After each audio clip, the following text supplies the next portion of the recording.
quer trazer para vocês algumas soluções para isso, né? Algumas coisas tem, outras coisas mais ou menos. Até a página 2. Em relação ao pilar fisiológico, que assim, ó, quem chegou depois, os 3 pilares do puerpério, perdoem o meu desenho, né? Psicológico, fisiológico e o ambiental. Pensando em tudo isso que eu falei, se isso aqui tá desestruturado, por exemplo, a mulher não tem apoio social, tá num ambiente que não é acolhedor, vive numa grande cidade, centro urbano poluído, isso aqui vai ficar fraco. Então o chão dessa mulher vai perder força. Isso vai tirar o equilíbrio, a saúde dela, né? Então, e ao longo do que eu falei para vocês, é importante eu dividir para ficar mais fácil, mas uma coisa conversa com outra, né? O sono influencia no hormônio, o hormônio já está lá embaixo, então é um conjunto de muitos fatores. E aí a solução, por exemplo, dentro do pilar do fisiológico, que a gente tem o sono, quando a gente está com sono, a gente está cansado, a gente chega quase a perder a cabeça, né? Onde a gente estoura com o filho, estoura com o marido. E aí, respirar conscientemente ajuda a levar mais oxigênio para o cérebro e fazer uma limpeza. Porque no sono, ao longo do dia, o cérebro gera as toxinas, que quando a gente dorme, faz aquela faxina. Só que se a gente não dorme, principalmente no sono profundo, que é onde acontece isso vai acumulando, né? Então, assim, se em vários momentos, por exemplo, a mulher tá lá no puerpério, tá amamentando, tá com o bebê... Desculpa. Oi, Jonas. Ela pode limpar um pouco isso, né? Assim, e o que é essa respiração consciente? É atenção plena, né? Assim, hoje em dia é o que seria a meditação, mas até ia propor uma experiência para vocês de fecharem os olhos, focarem o olhar aqui entre as sobrancelhas e por 3 vezes respirar fundo. Inspira em 3 segundos. 1, 2, 3. E expira em 6 segundos. Sempre pelo nariz. Mais uma vez, inspira em 3. 1, 2, 3. Solta em 6. 1, 2, 3, 4, 5, 6. Mais uma vez. Inspira. 1, 2, 3. Expira. 4. 1, 2, 3, 4, 5, 6. Percebe um pouquinho. Se você sentir, já mudou alguma coisa aí, né? Então, assim, às vezes a mulher tá cansada, tá lá amamentando, uma solução ali que dá para ser feita numa boa, né? Então, assim, é só você focar a atenção em alguma coisa. Você pode focar a atenção no seu pé, a própria respiração é uma âncora para a gente fazer a meditação, né? E aí a gente consegue dar uma limpadinha. O yoga ajuda a regular os hormônios, diminui a quantidade de cortisol, que é o hormônio associado ao estresse crônico, né? O cortisol é preciso no nosso corpo para a gente ter a reação de fuga ou luta, mas quando a gente está o tempo todo tendo essa resposta, a gente acaba gerando estresse crônico e a gente não...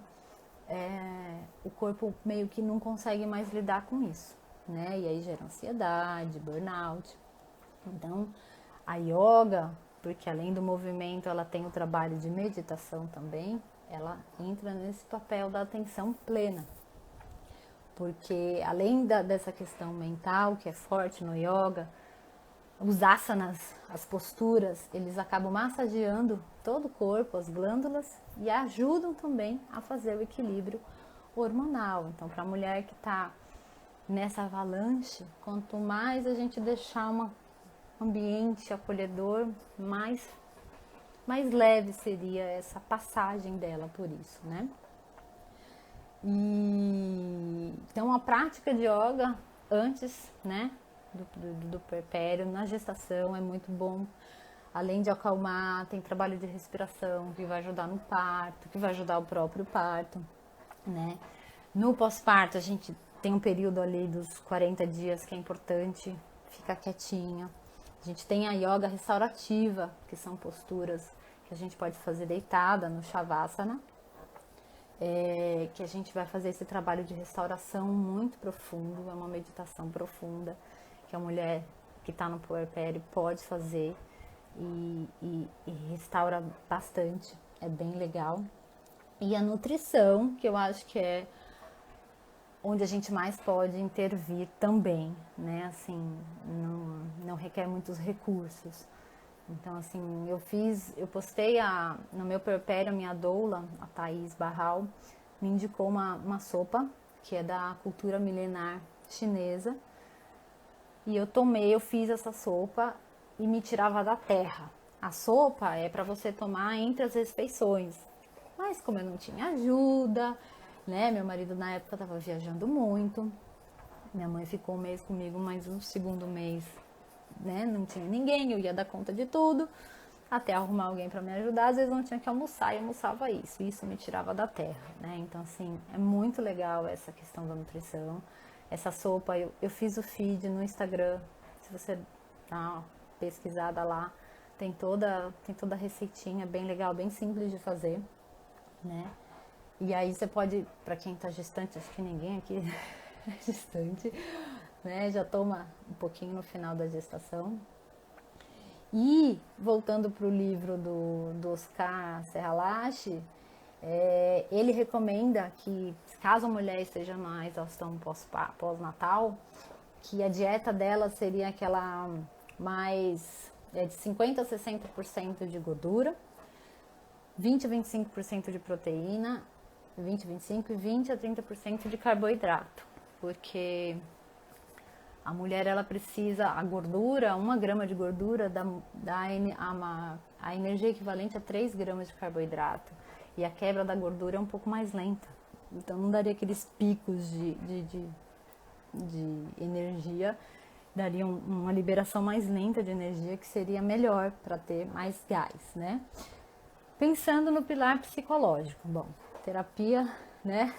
Não precisa nem dizer o quão maravilhoso é, mas eu sei que nem todo mundo pode arcar com isso, né? Então, assim, tem um questionário que pode fazer uma triagem, por exemplo, se você está sentindo triste, ou se você conhece uma mãe que tá triste demais, né? De repente, eu sei que é um tema meio não, é um tabu, é difícil a gente falar sobre isso, a gente se sente mal, envergonhada de procurar ajuda, mas é muito importante. Até em janeiro agora, janeiro branco, conscientização sobre a saúde mental, é importante a gente falar sobre isso e buscar ajuda, né? Não deixar a bomba estourar, que aí depois é mais difícil. Então, tem um questionário para identificar a questão da depressão, se a pessoa precisa ou não procurar uma orientação. Não é para dizer se tem depressão ou não, isso só o especialista vai dizer,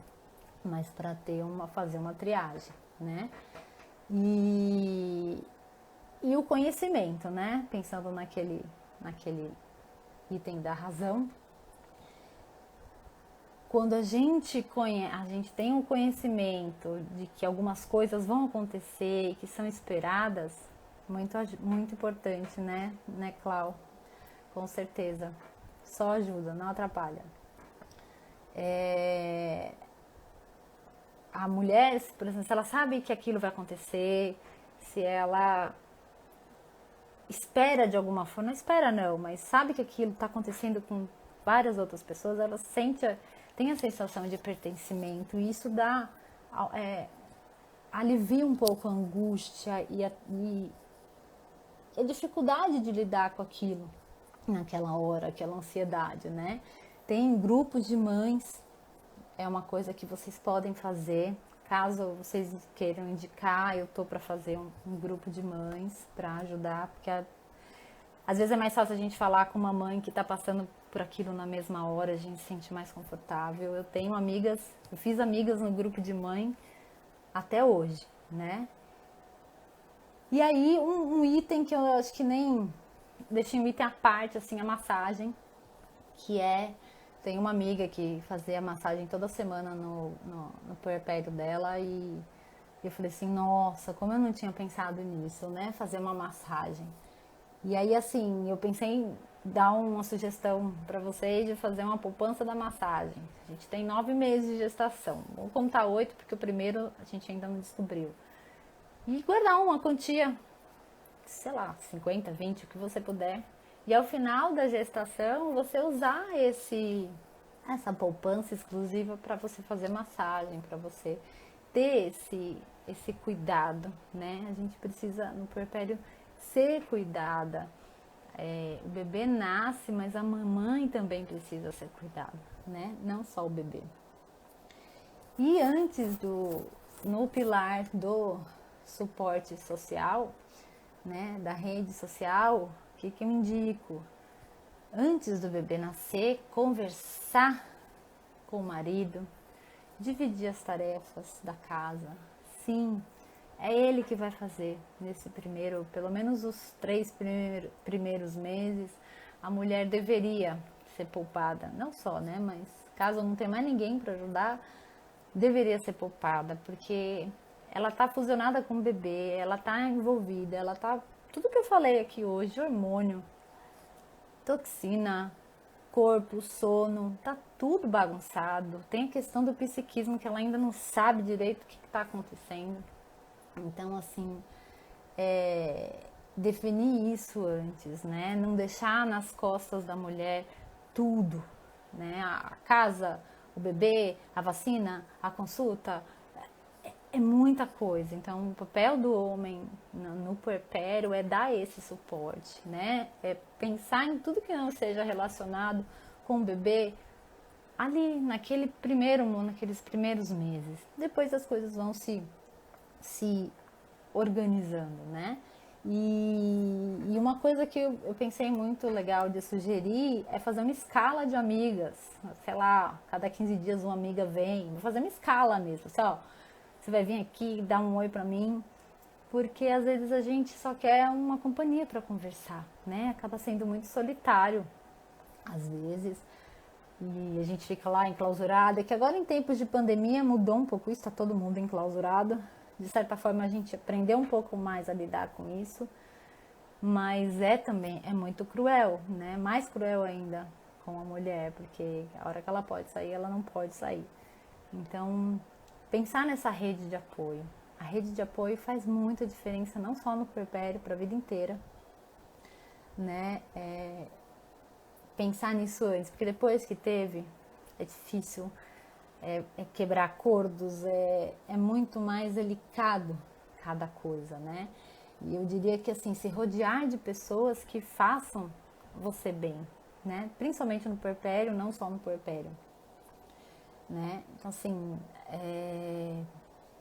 a minha ideia com esse Instagram é conscientizar de tudo isso, né? E eu queria terminar minha love de hoje com uma frase da minha deusa inspiradora Vera Iaconelli. Nós adoecemos no laço social e no laço social nos curamos, pois somos seres sociais que precisam um dos outros para enfrentar desafios. Né? Essa é a frase da Vera Iaconelli, e a maternidade é um grande desafio.